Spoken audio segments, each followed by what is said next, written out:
Hey everyone, it's Richard Graves of the Richard Graves Group, and this is History of House, where we talk to a lot of the people, the pioneers, the foundations of not just house music, but electronic music in general.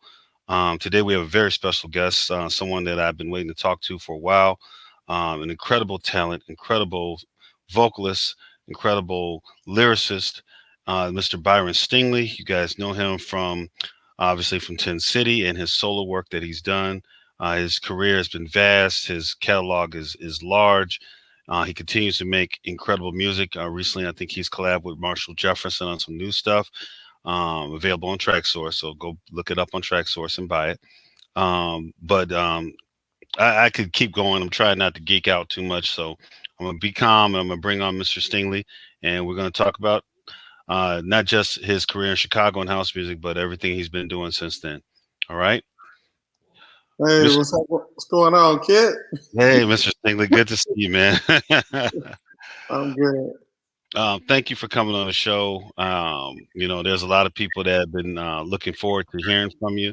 A lot of fans. I got some people have sent me all kinds of questions to ask you. Okay. Um, the first thing I'm gonna say is I think you were with a group called Ragtime. I think you and Marshall did a song called "I Can't Stay Away." Yep. We And can't stay away just a little. Fix It Man. I did that song yeah, called Fix It Man, and Can't Stay Away under the name Ragtime. And then me and Marshall also did a song called Just a Little Bit together before Tin City. wow. Well, when you did I Can't Stay Away and Fix It Man, I Can't Stay Away, I was in, I think, high school, had a little crush on a girl.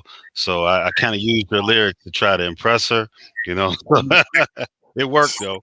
Yeah, and it's good. and Fix It Man was one of my mother's favorite songs when I used to DJ at the house. She used to love, she would play that Fix It Man song, put it on. So, I throw it on. She liked how it built up and everything. So I just wanted to thank you for helping me match to a couple girls and for making my mom happy with the music. So that being said, can you tell all of us how you got into music, how you got into the game in Chicago? When did it start for you? I mean, music started for me at a very young age. I mean, I went to go see the Jackson Five at the Regal, and then they also came to this theater on the west side of Chicago where I grew up, and just seeing the Jackson Five and going all the way back to Chubby Checker, and I used to like imitate artists from my mom, and I could at that time I could as a little kid I would sound like anybody I wanted to sound like. I would do great impressions and things like that. And I knew I wanted to be an entertainer. I would go to school and tell people that I was going to be a singer, one day and things like that. And that's something I wanted. Professionally, I played in bands all through high school. I played percussions, drums, and played a little keyboards and some I guess you call it like pop crossover, new wave type of bands. I played in bands all through high school and ran across a lot of house people who went on to house fame. Even like in Battle of the Bands, I had a band. We used to battle Keith Nunley's band all the time. Wow. Even singers like Reggie Hall. Uh, I remember like I had a van in high school, and I remember Reggie Hall's them group were going on Star Search, and I drove them to their in my van. I drove them and their instruments to their Star Search audition. So I just knew I wanted to do music. I had an offer for a record deal out of high school. I didn't take it. It was to do like kind of like some R&B, but I promised my mom I would go to school and finish school, and wound up being a blessing in disguise because I feel like I got to be part of a great movement by I got into house music because a good friend of mine, very good friend of mine, Vince Lawrence, him and Jesse Saunders, they put out the On and On record and Fast Cars, and Vince's dad had a label called Mitch Ball, and I was a club kid. Like I was at every house party you could think of. Never missed a party. Mendel parties, playground, Sawyer's, Sours, however you want to say it. Hmm. Would go up north to different parties, Metro, Smart Bar, and all these like just all the parties. And Vince said, "Hey man, you're always in the club. You're always you need to do this house music." And he's like, it's a very funny story that I've told several times. I was at college. I was finishing up at college, and Vince called me in college, and he was like, "Hey man, we about to blow this house music thing. We're about to really take it off." And he said, me and Jesse both. I thought he said Ferrari, and so I left school and came home. I was like, man, Jesse and Vince driving Ferraris, and when I got home, I was at a club, and Jesse and Vince both pulled up in Pontiac Fieros, and I was like, that's not a Ferrari. But Vince said, whatever, man, come on, let's go get in the studio and do this house music. And so that's what really Jesse Saunders and Vince Lawrence, Dwayne Buford, they are instrumental in me doing house music. And just so happened I was in the studio one day working on a song called Funny Love for Trax Records, and Marshall Jefferson happened to come into the studio. He was in another room, and he walked in and said, "Man, I love those lyrics."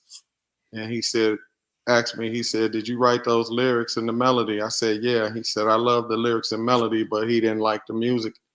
And he said, "Would you be my write some songs with me?" He said, I think we'd be good songwriting partners." And I was like, "Sure," because I love Marshall Jeff. I had heard the stuff he did, the Virgo ones, that "Are You Hot Enough" track, and and the Sleazy D. And I was like, man, I really was impressed with him and Larry Heard at the time. I thought they both were incredible artists.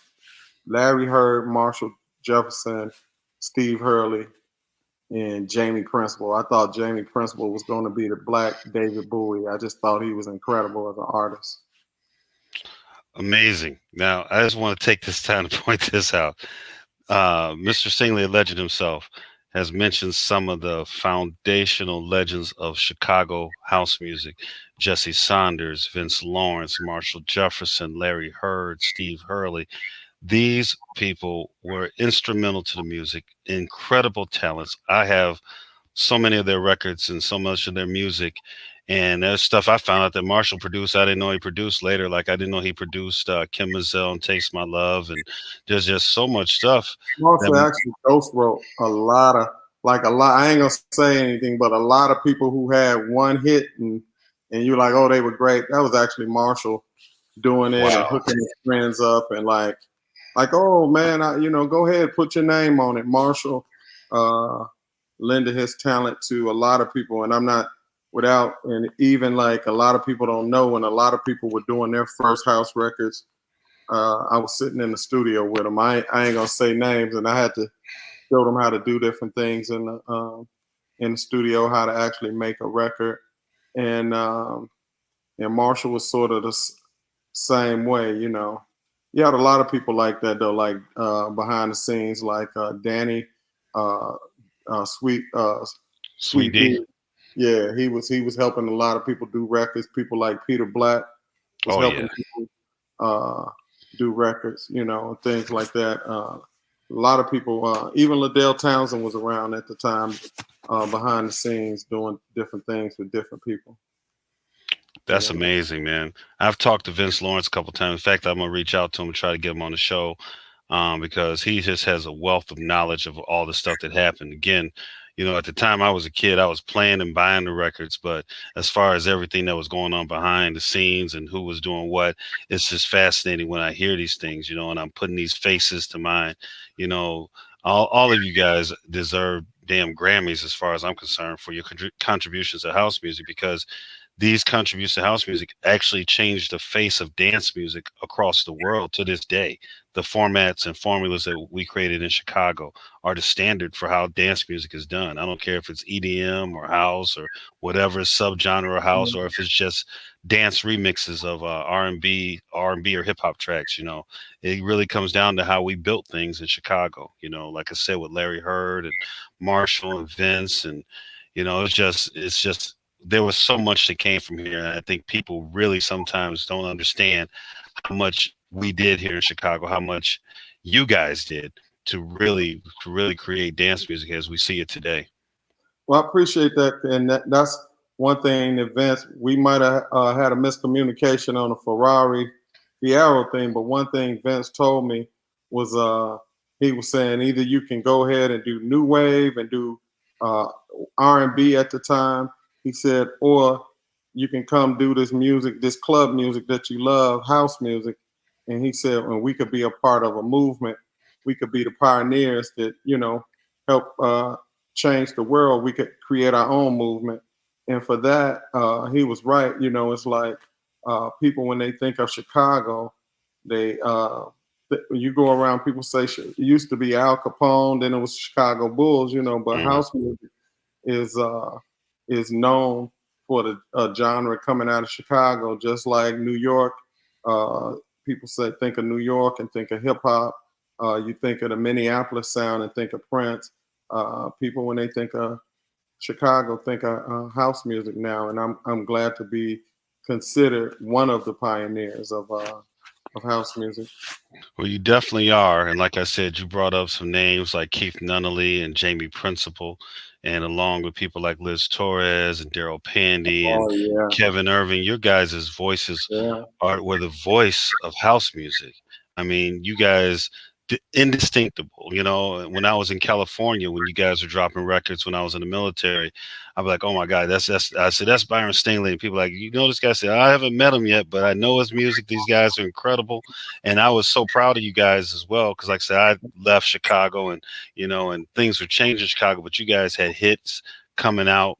And it was just good to hear the music in the clubs out in LA, that knowing where it came from and knowing that it was from Chicago, man. So thank you again for, just pushing the sound outward, out through the world. Now, when you guys did Ragtime, like I said, I bought those records. And then I guess you can tell me, is that when 10 City was founded and how'd you guys decide to do that? Well, what happened was Marshall Jefferson was doing the record "Move Your Body" was on fire out in New York. I mean, he had a weekend where he had 8 shows, and I got asked to go out and be the opening act because little did I know that the record I had out, "Can't Stay Away," was huge out in New York, but I didn't know it. So I'm just thinking I'm going out to New York to kind of like open, but people really knew the record. And as soon as we got off the plane, we got in the limousine, and I heard the song "Can't Stay Away" on the radio in New York. And I was Wow. like, and it was underground in Chicago. So I was like, oh, they just playing a few underground spots. But they played it on the radio in New York, and they were playing "Move Your Body" like every station, the pop stations, they were Wow. playing it. And turned to Marshall. I said, hey, once we get through doing these shows this weekend, let's stay out here for a week. And I'm pretty sure we'll go home with a major deal. And Marshall was like, honestly, I'm not trying to. Marshall was like, man, nobody assigned us. And I was like, dude, we'll have like 6 or 7 offers. Cause I'm like listening to this song on the radio. And I was like, we're bigger than, not to sound, I said, your music is bigger than Trax Records. It can, it can go like, Steve Hurley had a #1 pop record in England with Jack Your Body, and very few people knew his record was #1 pop. Uh, Love Can't Turn Around was a top 5 pop record. I said, Marshall, we can get a major deal. And so I called up every major record label, and they took meetings with us. And we didn't even have a demo. We wound up getting a deal on Atlantic Records, where they said the very next record that we did, they would sign it without even hearing it. And the next record we did was Devotion. And and when we did Devotion, we took Devotion up to Atlantic. They didn't like it at first, and I said, Marshall, all this missing is a final mix, and it needs a string line. And we went back and put real violins on it and mixed it and sent it, and they were like, "Oh, we love it." And they said the only other thing is y'all not putting out no record under the name Ragtime on Atlantic. We hate that name, and so they said come up with a name. Marshall wanted that, kept saying intensity, intensity, and I said that sound a little cheesy to me and corny. Hmm. So I kept thinking about it. I said intensity. I said, tell you what, Marshall, take the IN off intensity. We're gonna call it 10 City. And he was like, well, what does that mean? I said, well, if you're in the Olympics and you get a perfect score, they give you a 10. So 10 City is going to represent the perfect place, a utopia where everybody comes together, like you know how the clubs in Chicago, you have everybody partying together.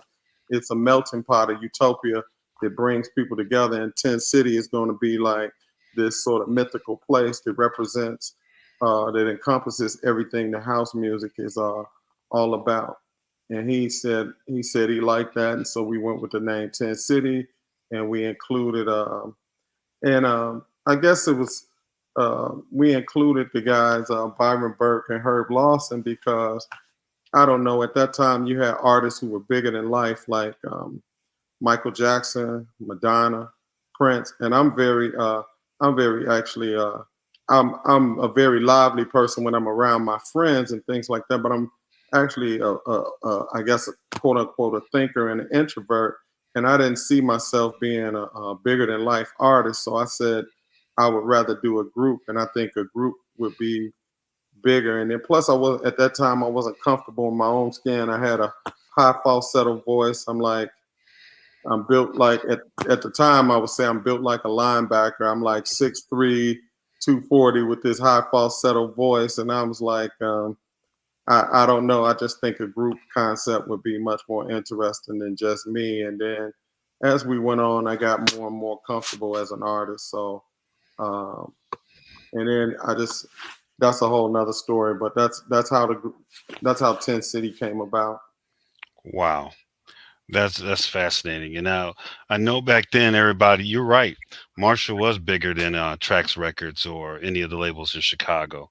I was often I was so glad to see you guys get on Atlantic because I think around the same time Ralphie had he had came out. Yeah, he came out with Used to Hold Me, Yeah. and I think Pierre had Fantasy Girl prior to that, and Chip had If You Only Knew. All those I thought should have been number one pop singles. It's just that the labels they were on weren't able to take them to that spot. So it was a good thing seeing you guys on Atlantic Records, and I proudly went and bought two copies over at Imports as soon as it came out, and that song to this day. If I'm playing a set somewhere, we can still play that record. It don't even have to be an old school set. It's just a great record. It's a great song, and yeah, and like I said, Marshall was incredible, and you were incredible on that song. Now, shortly after that, now when did you guys come out with "Right Back to You"? That was the follow up. We had Right Back to You. With on the flip side of that was a song called One Kiss Will Make It Better. And that actually sold just as many copies as Devotion. So both of those songs, Devotion and Right Back to You, sold very well. I think Right Back to You was the number one exported record because they only released it domestically in America. And it was the number one exported record that whole year. Like, so it was getting exported to other countries all around the world. And then we did the fourth song we did was That's the Way Love Is. And once we did that song, then they decided to go ahead and said, okay, we could do an album. But after we did Devotion, we wanted to do an album. They kept saying, well, you're a club act, you're a 12-inch act, you're a 12-inch act. And when we did the song That's the Way Love Is, then they allowed us to do an album, and that song wound up going top 10 pop in different parts of the world. England, like Germany, it was a top pop record. Italy, it was a big record in many different territories all over the world. Wow, that's amazing, man. I like I said, it's just you did so much with Tin City. When That's the Way Love Is came out, it was just I mean, you guys were just right after another. And there was no misses. Those were all hits. And I think that you guys really proved you're part of the people that proved to the world that this could be you can make records like this and sell them. I think that, groups later like Robin S. and CC Pennison and a lot of other groups that New York, on the different labels in New York, Strictly Mr. Rhythm and Waters, yeah. yeah, Crystal Waters. They actually owe a lot to you guys. Again, Chicago showed them this is how you do dance music. Even like even with Black Box and all those different groups, CNC Yeah. Music Factory, they owed, what they did was built on what we did here. And it was just good to see Chicago artists actually benefiting from what we did, because a lot of them unfortunately didn't, and it was good to see Marshall and you and I'm still just I can remember the moment, how it felt to hear that music, because that was the sound of Chicago. So it felt like home when I was away from home, and Yeah. it was just amazing. We get together when we were down in Millington, Tennessee. We get together at the Enlisted Club, and they play those songs there, but you could tell which Marines was from Chicago That felt good. immediately. Go to different places like Atlanta. We did some shows in Atlanta. I mean, I remember doing a show at the Omni, which is where the basketball team played. We did the Omni. We did the Spectrum in Philadelphia. Doing all of these different places. Baltimore and DC, and playing for sold out houses, going to London, playing in front of 30, 40,000 people and things like that at festivals. I mean, I remember 10 City doing a show, and LL Cool J went on right before us and performed Mama Said Knock You Out, and nobody had heard it. And when those drums kicked in, it was like, oh my God. But I remember him going on before us, like in England, and groups like Milli Vanilli opening up for us in Europe before they like exploded and became like international names, or so it felt good. I remember like us doing a show and Prince coming on stage and doing an impromptu performance and things like Wow. that. So I mean, we had some really good peaks and highlights to our career, and and then I went on and did a solo album, with two solo albums with Nervous Records from as an artist. So that was really good. Had three Billboard #1 dance records. Wow. Yeah, when you went solo, again, I mean, obviously as a DJ and done some music myself, I could tell. Obviously, I can read a record and see who wrote the music and who wrote the lyrics, and I knew you were performing them. So I didn't think it was a big jump for you to go solo. Was it a rough transition, or were you at that point you were ready to do your thing? Well, it was like being a part of a group. You have to compromise, and honestly, like for me,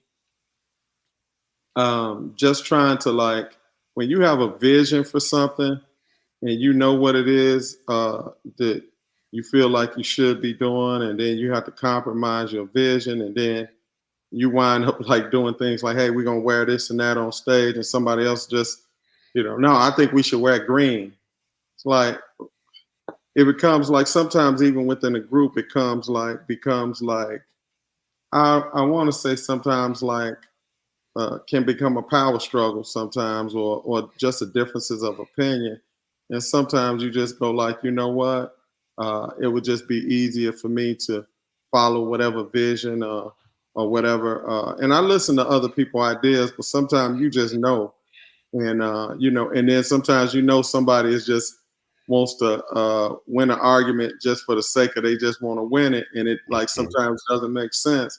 And when you find yourself being pulled in many different directions and different energies, and you feel like that energy, instead of lifting each other up, is pulling the situation down, it becomes a time for you to move on and leave. And so it was rough. It was hard for me because I would go places, and I mean, I have no. The guys were in 10 City, Herb Loss and Byron Burke, both very talented people. But I would go places and people would say, "Oh, you left the group," and "Oh, the group this and this and this," and they might say it's not the same, or you leaving the group. And I would sit there, I couldn't say, but in my mind, I'm going like, most of the stuff I was doing. So what are you talking about? You don't Exactly. want to say that, but most of the songs I was writing, most of the songs, most of the arrangements and things like that, string arrangements, horn arrangements, a lot of those things. And so it was sort of like, and you don't want to say anything, but uh going to Nervous was different. It was kind of scary because the first two songs I didn't do anything. They actually the first couple songs I did. We still there? Yep, we still there. Okay, somebody start calling me and it.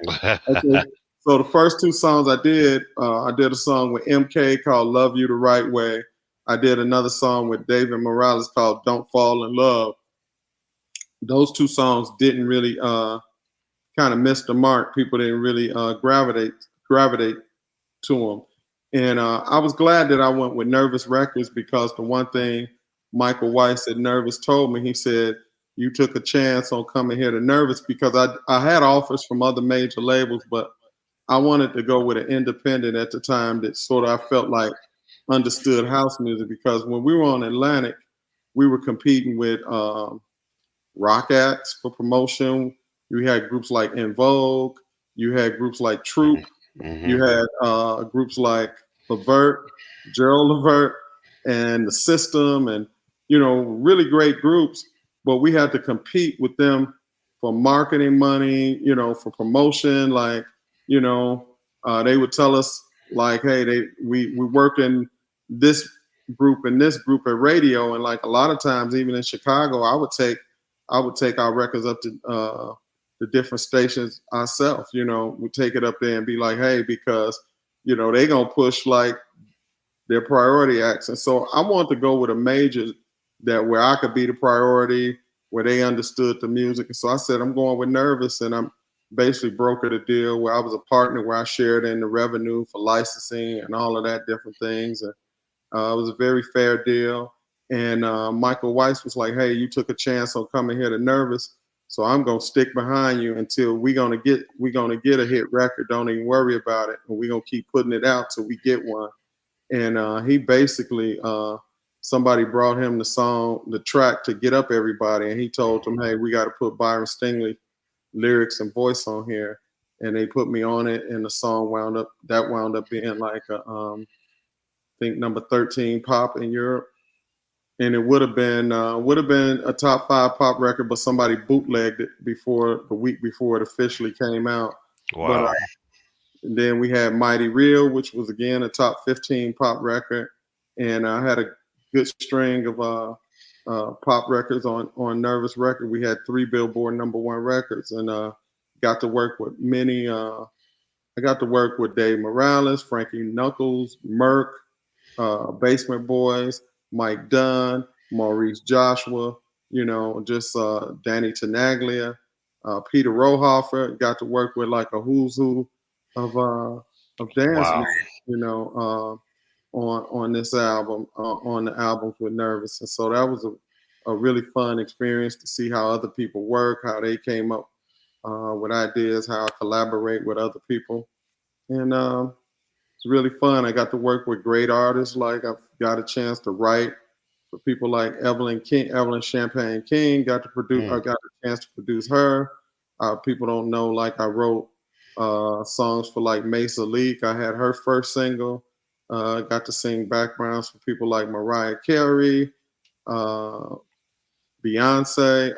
Sang Wow. sang backgrounds on some Maurice Joshua remixes for her. And also got to work with Whitney Houston and different people like that. So I've got a chance to work with a lot of people, during that time. That is utterly incredible. I mean, you've named some of the greatest legends in not just dance music, but in music that you've got to work with and sang with. Um, that is just, that is just such a testimony to your talent. And it's great that Atlantic took a chance with you guys early on, but it's also great that you went with Nervous. You got a great deal. I've heard so many of the people I've interviewed have talked about some very bad deals they got into, not just with the independents, but with the majors as well. Some heard some very bad stories. And Mm. people that sold millions of records that don't have much money to show for it, and of course hearing about stuff getting bootlegged and that can mess up the game for a lot of people, unfortunately. But before I want to ask you, before we start, talking about that, you said the Prince jumped on stage and did an impromptu. Now Tyree told me his Prince story. Do you got a Prince story? Did you meet him? But yeah, we met him. Like I said, we did sound check at this club, and we were performing in Miami. And when we came back getting ready to perform, it was all this other music equipment set up on the stage. And I asked the club owner, like, could they move it off and where this it was all vintage music equipment. And he was like, no. And I said, oh my goodness. And I had no idea Prince was gonna come on and perform, but got a chance to meet him. And also, like, one of my buddies, who I was friends with, Steve Farginoli, who managed Prince, and he told me one of the funniest stories I ever heard. He had asked Prince one time.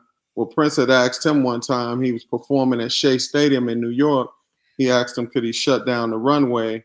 Uh, like, the stadium was right by the airport. Could he shut down this one runway that flew right over the stadium while he was just on for those 2 hours? And Farginoli said he would try, and Prince was like, "No, I need you to make that happen."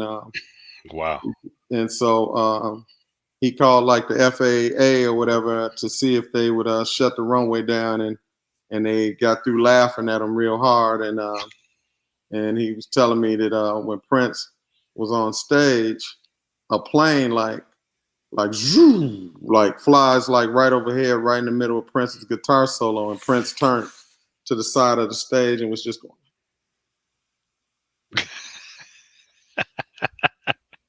And he was like, "What is he saying?" And they were like, "Looks like he's saying you're fired. Right. You're fired." And he was like, "How dare this guy? After I got him his own movie and this and this is how he treats me." And like, oh well, that's how it goes. Wow, that's amazing, man.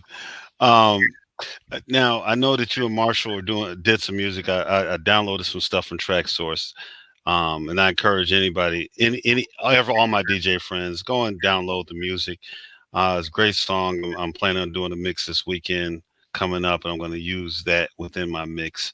How did you and Marshall get back together? I know, did you guys remain friends, or you guys just stayed in contact, or you know? Well, me and Marshall stay in contact. I mean, we talk about each other, like, we signify on each other, like, at least, once or once every other week. We get on the phone and crack jokes on each other and stuff like that. So we didn't realize how much time had went past.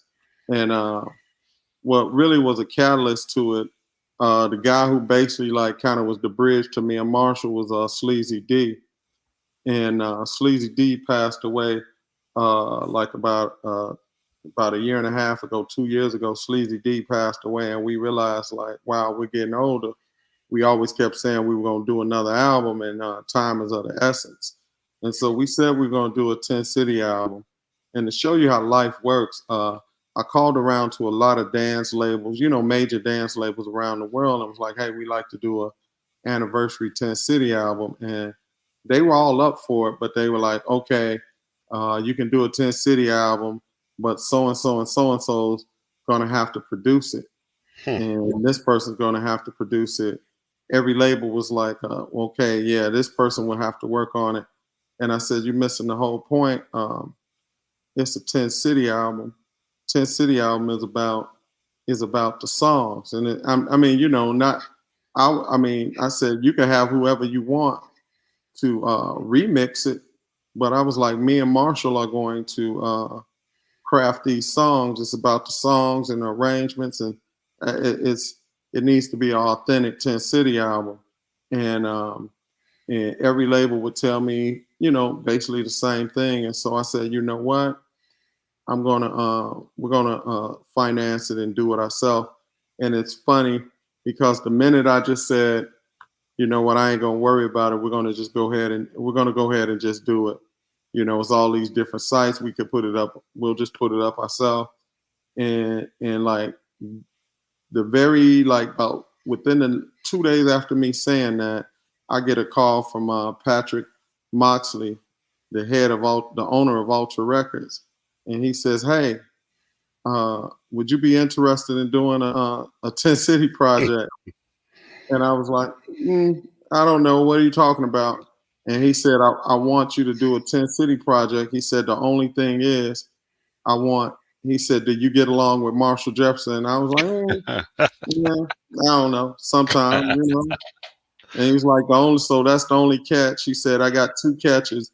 You got to do it with Marshall Jefferson." And I was like, "Do I have to?" And he was like, "Yeah." And so he said, "Do it with Marshall Jefferson." And I want a remake of Devotion, and That's the Way Love Is. He said, if you can do that, he said, you guys have had a creative freedom to do whatever you like. And I didn't even have to hear the amount of money. I was like, creative freedom and working with Marshall, and you all are going to promote it. I was like, cool, let's do it. Wow, that's So an yeah, amazing story. him and David Waxman at Ultra, and I was just like, wow, it was like out of the blue, and so it kind of like tripped me out a little bit, to be honest with you. That is providence there, man, because and I'm gonna say this, and as you know, I can be not politically correct sometimes. Some of the things I'm gonna say, but this one I'm gonna try to hold back what I really want to say. But I'm gonna say this, there's a lot of labels in the world right now, a lot of dance music coming from all over the world, a lot of talented producers. I download music from South Africa and Portugal and Germany and in Manchester and South and Central America, but you know, like I said, with your songs, I can play your songs now, right in the middle. If I was mixing, so I could play your songs in the mix. That can't be said about everything that we made back in the '80s, and the '90s, because some of it does have a little dated sound to it. But your guys' stuff was kind of classic. It could be played. It's good. It was good music. It just wasn't good house music. It was good music. And I find I've dealt with some people, some labels overseas sometimes, and I have found that they think a little bit too highly of themselves. And I'm not saying that they're not good, but when it comes to house music, how dare you tell Marshall Jefferson and Byron Stingily that they need someone else to produce it or something like that? That to me is arrogance, and that shows a lack of respect, a lack of understanding of the music, and a lack of understanding of how people respond to the music. Because it's one thing to say you want the newest remixing guy to do a nice remix. There's always that guy. Every year there's that guy. Yeah. And I can respect that. But as far as production, it kind of reminds me of a story with New Edition when they did this was mid '90s, I think. They did late '90s. They did a new song, and they ended up going to Bad Boy, I believe. And when they went to Bad Boy, Puffy did not want Jimmy Jam and Terry Lewis to produce their stuff. And they were like, look, people want New Edition. They want Jam and Lewis. They don't want Dr. Dre or RZA. They want what these guys are. And the fact that even Puff Daddy couldn't see the value of having Jam and Lewis just do that. Yeah, you can have, RZA or Dre or whoever at the time do a remix or something, but you got to respect the art. You got to respect talented people, and that's all I'm going to say about that. That's the nicest way I can say it, you know. Mm. I get it. Hmm. It's funny because even with our first album, uh, they just gave us after they said we could do an album, they gave us a budget and they let us go do us, and that was so fun. And this album was fun again. Whether and how many ever it sold, I know it was number one on Track Source for several weeks in the album columns, and it's getting played in different places all over the world. But it was just fun. It was fun working with Marshall. It was fun being in the studio working with the musicians. And it's so funny to show you how visionary Marshall is. The last time we were ever in the studio together, 30 some years ago, Marshall said, years from now, we'll be able to do an album. You'll be on the computer and you will just be able to hit a button and send me your vocals. And I can do my parts.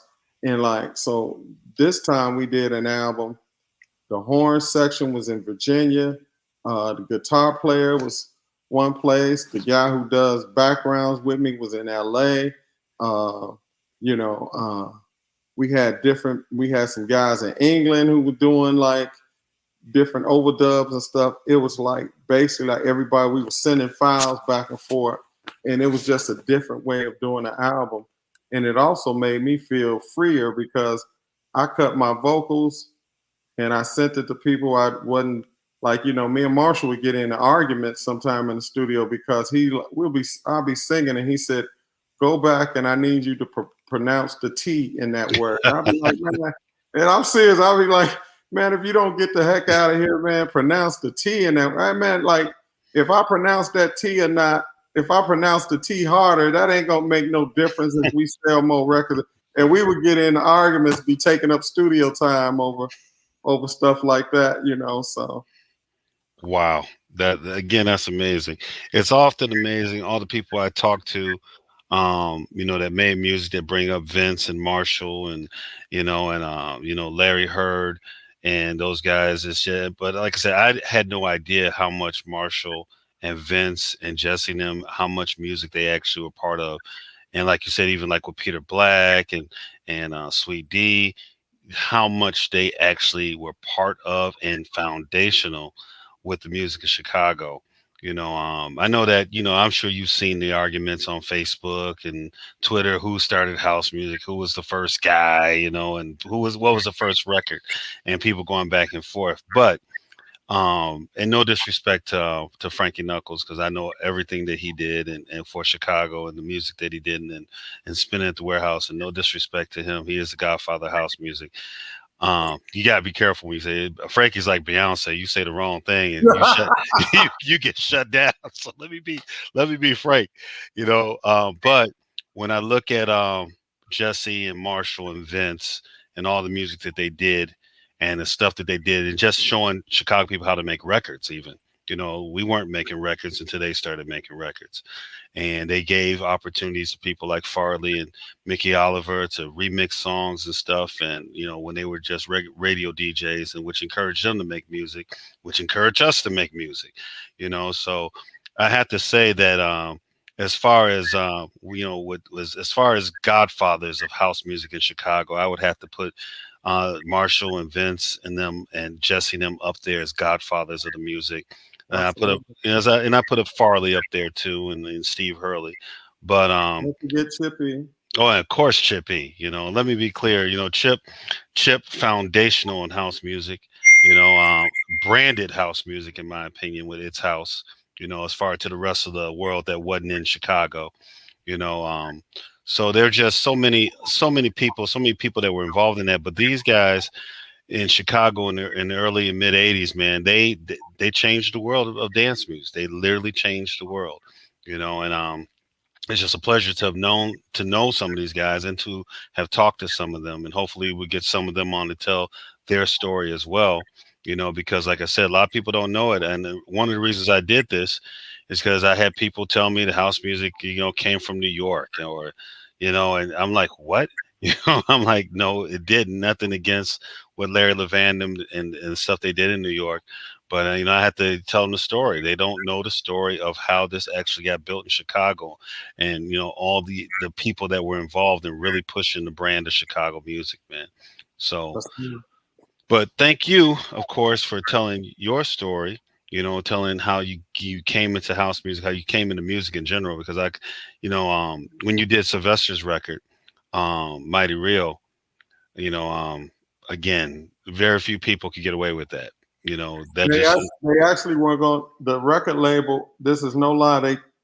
They thought that we had some kind of way got hold of his original vocals in certain parts. They thought it was him. wow, The label he was on, and so I actually took that as a compliment. But it goes back to what I said when I was a kid and was younger.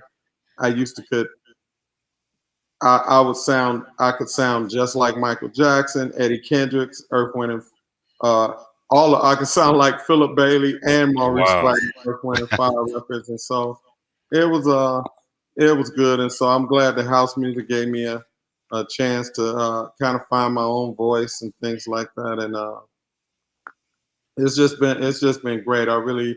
I'm so thankful to have been part of this, and I'm glad that Vince gave me that phone call and talked me into like focusing on house music, and I love it. I mean, I've almost got into like fights with people like for dissing house music. I ain't gonna say no name for being on the show with groups and and they diss house music, and then like, whoa, I love it and I defend it and passionate about it, and it's just like I went somewhere yesterday. I don't want to get into it, and I went. They said it was gonna be house, and I love. And don't get me wrong, I love hip hop too, but they went into a section where they was playing hip hop for an hour, and it was like all of like be better have my money and all these type of records. Mhm. And I was like, I didn't leave out the house to come hear that. I left out the house to be on some positive vibrations and to have listen to some feel good music. I didn't want to come and hear anything about like I didn't want to hear anything. And don't get me wrong, I like certain things just as much as the next person, but I didn't want to hear any over sexualized records or records talking about tearing the club up. I didn't want to hear any of that. I just wanted to hear some feel good house music. And so I wound up leaving and going back home. Wow. And I'll say this, with your songs like Devotion and Right Back to You, that was house music. I mean, that was the thing that I love so much about our music in Chicago. It was positive. I mean, even when I listen to Promised Land by Joe Smooth, or, Oh yeah, listening to all of Larry's, the instrumental music that Larry made, let alone the vocal stuff he did with Robert Owens, but the instrumental, Mystery of Love and Can You Feel It and Waterfall, you know, we had a feel in Chicago. It was a positive yeah, vibe. When we threw parties, we wasn't worried about no riots and no fights and no house music party. We didn't go to the yeah, music box worry about somebody getting shot, or worry about somebody stabbing somebody. It's because the music was positive and it made you feel good. And music yeah, does control emotions. It affects emotions. So, you know, absolutely. and And right but now, it's enough stuff going on in the world that I wanted some.